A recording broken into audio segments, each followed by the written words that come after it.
Fala, meus alunos de terceiro ano. Tudo bem com vocês? Na aula de hoje a gente vai aprender um pouco sobre a poesia de 30, tá? Correspondente aos anos 1930 até 1945. Na imagem aí que vocês têm em tela, vocês estão observando que tem um quadro pintado pelo Ismael Nery, em 1931, chamado Eternidade.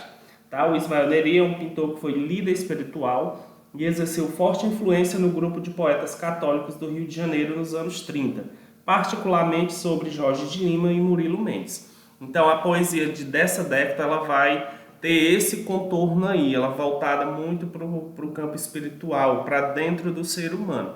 Tá? Tem vários autores, mas nós vamos estudar especificamente dois nessa aula, a Cecília Meirelles e o Vinícius de Moraes. Vamos lá. A poesia de 30 representa um conjunto de obras poéticas produzida no Brasil durante a segunda geração modernista, como eu já falei, entre os anos de 1930 a 1945. Chamada também de geração de 30, esse período é considerado um dos melhores momentos da poesia brasileira, marcada por um período de maturidade dos escritores. Nesse momento, os ideais modernos já estavam consolidados e por isso também é chamado de fase de consolidação. Então, dentro desse contexto dessa década, dessa geração aqui de 1930 a 1945, nós temos como contexto histórico.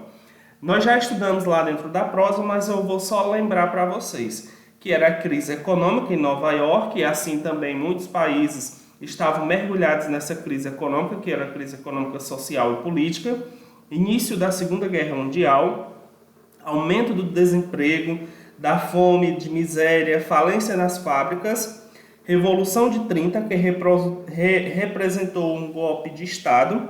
O presidente Washington Luiz foi deposto, impedindo assim a posse do presidente eleito Júlio Prestes.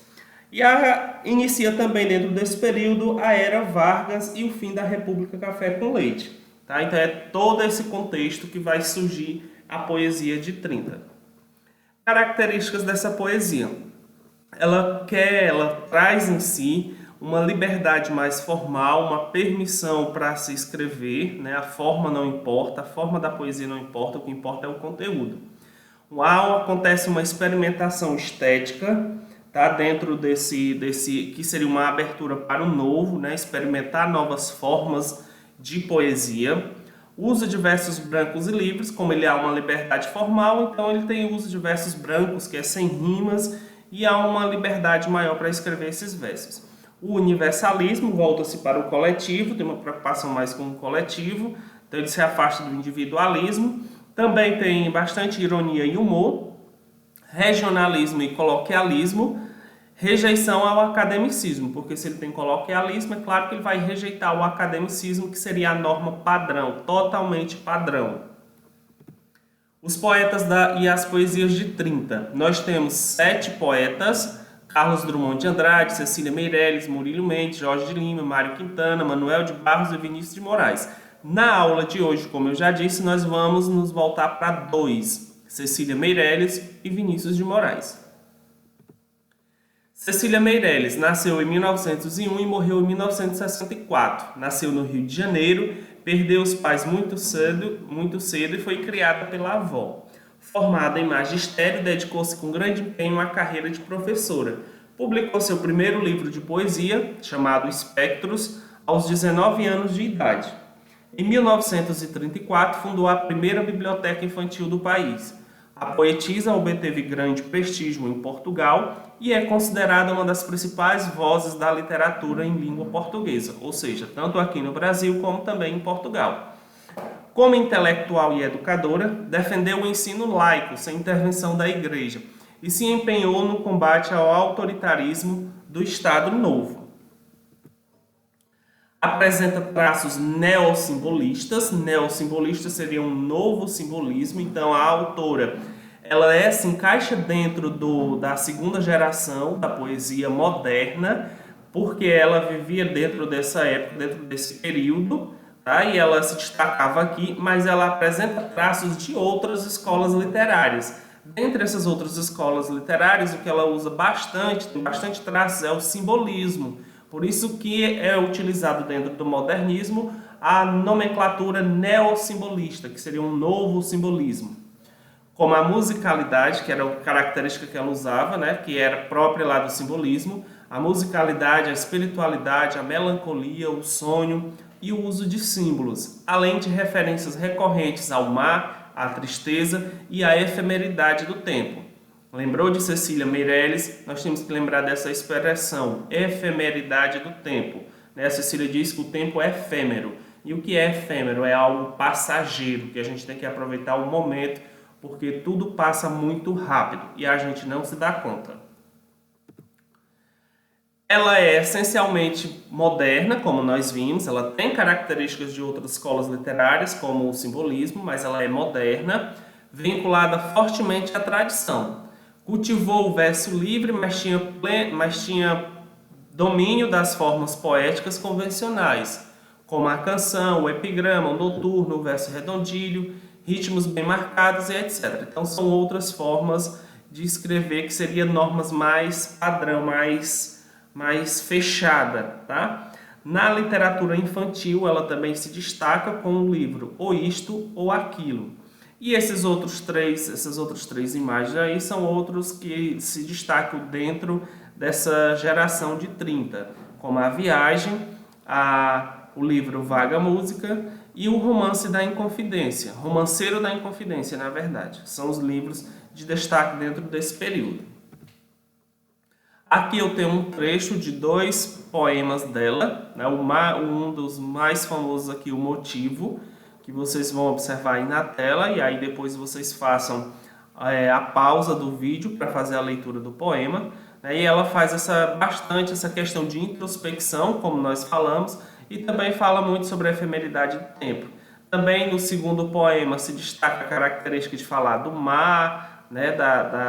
Como nós vimos que é uma das características, e ela vai falar muito sobre isso, ela traz uma espécie de reflexão, tá, dentro dos textos, está embutida aí uma reflexão. O segundo autor é o Vinícius de Moraes, que nasceu em 1913 e morreu em 1980, nasceu no Rio de Janeiro, estudou Direito, Ciências Jurídicas e Sociais, e ingressou em 1946 na carreira diplomática, na qual permaneceu até 1969, quando foi exonerado do Ministério das Relações Exteriores pelo governo militar. Publicou sua primeira obra, o livro de poemas O Caminho para a Distância, em 1933, que é essa capa desse livro que vocês estão vendo aí, o primeiro, mas só começou a se tornar famoso em 1956 com a encenação da peça Orfeu da Conceição, que é esse outro livro de baixo, que que vocês estão vendo aí, que é uma imagem da capa, né, em que é uma peça teatral. Na década de 1950, o poeta começou a se envolver com a carreira musical, que lhe conferiu grande popularidade. Teve como parceiros musicais figuras importantes da MPB, como Tom Jobim, Chico Buarque, Toquinho, entre outros. Sua obra é dividida assim, em 3 partes. A primeira parte é marcada pela preocupação espiritual e pela busca do sublime. São comuns o uso de antíteses, como matéria e espírito, o humano e o divino, e versos longos, quase versos parágrafos, além de uma linguagem elevada, ou seja, uma linguagem que se afasta um pouco da linguagem coloquial, é mais padrão, mais norma culta, com influência clássica, que são, como exemplo dessa primeira fase, esses 2 livros de cima, tá? Que vocês estão vendo na imagem, O Caminho para a Distância, Forma e Exegesis. A segunda obra, a segunda parte, na verdade, se volta para temas do cotidiano. A figura feminina ganha espaço, porém ainda é tratada de forma platônica, de forma idealizada e inacessível, como na tradição clássica ou na poesia romântica. É o exemplo do livro do meio, Ariana, a Mulher, que tem essas características. Já a terceira fase, que começa a partir de 1943, o poeta passou a extrair poesia de temas banais do cotidiano, como também o mar, a praia, a pátria, os trabalhadores, os pescadores e outros temas do cotidiano. começa a fazer uso de uma linguagem mais simples e mais coloquial, mais enxuta. A mulher começa a ser tematizada de forma concreta e de forma sensual. A exemplo dessa terceira geração, nós temos esses 2 livros que está aí embaixo da tela. 5 elegias e poemas, sonetos e baladas. E Pátria Minha, também desse autor. Aqui eu tenho 3 textos que vocês conhecem muito bem, né? Pelo menos Garota de Ipanema, eu creio que todo mundo já tenha escutado essa música, que é do Tom Jobim. Foi construída, a letra é do Tom Jobim com parceria com o Vinícius de Moraes, então a letra é dos 2, tá? O Soneto da Fidelidade, que em algum momento eu creio que todo mundo já leu esse soneto. E o Soneto de Separação. Se vocês quiserem ler cada um aí, vocês dão uma pausa no vídeo e façam a leitura. Lembrando que o Vinícius de Moraes ele ficou muito conhecido por escrever sonetos. Depois vocês podem pesquisar aí os sonetos de Vinícius de Moraes, que vocês vão encontrar uma infinidade de sonetos do Vinícius de Moraes para cada tema, né, de diversos temas, de diversas coisas que acontecem na realidade. Aqui, Pátria Minha, um pouco menos conhecido, mas que é atribuído as características do autor, de falar sobre a pátria. No outro texto, Eu Sei Que Vou Te Amar, também é uma música muito conhecida, letra do Tom Jobim com Vinícius de Moraes, inclusive Roberto Carlos também gravou essa música. E vários outros cantores gravaram essa música, tá? Se quiser ler aí, fazer uma leitura do texto, dê uma pausa no vídeo. Bom, pessoal, e aqui nós terminamos de falar sobre a poesia de 30, principalmente sobre esses 2 autores, Cecília Meirelles e Vinícius de Moraes. Na próxima aula falaremos sobre outros. Muito obrigado.